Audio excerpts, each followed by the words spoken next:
যদি এই আওয়ামী লীগ না থাকতো তো জামাত শিবিরের ছেলেপেলেরা তোমাদের হক্কানি আলেমদেরকে রাস্তাঘাটে জবাই করত। আসলে হুজুরদের মুখ থেকে শুনেছি যে হুজুর হলো কয়েক প্রকার। তার মধ্যে একটি হচ্ছে চাটুকার হুজুর, দালাল হুজুর, যারা দালালি করে।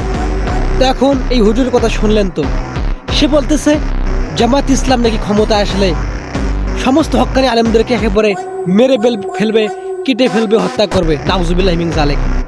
এটা এখন তার কথা হইল। এরা বলতেছে জামাত ইসলাম নাকি সমস্ত হক্কানি আলেমদেরকে হত্যা করবে। কেন? জামাতে কি কোনো আলেম নাই? জামাতে কি কোনো হক্কানি আলেম নাই? ভালো মানের মুফাসসির নাই, মুহাদ্দিস নাই, মুফতি নাই? আপনাদের শুধু মানে লেভেলে শুধু আলেম আছে, হক্কানি আলেম, আর সব হলো জালেম নাকি? মানে কেমন হয়েছে যে আমার দোকানে শুধু ভালো ঘি আছে আর কারো দোকানে ভালো ঘি নাই, এমনটা হয়েছে, তাই না? আমরা জানি আপনাদের মন একেবারে ছোট। আপনারা ইসলামের খেদমত করার নাম দিয়ে আপনার ইসলামের ক্ষতি করতেছেন।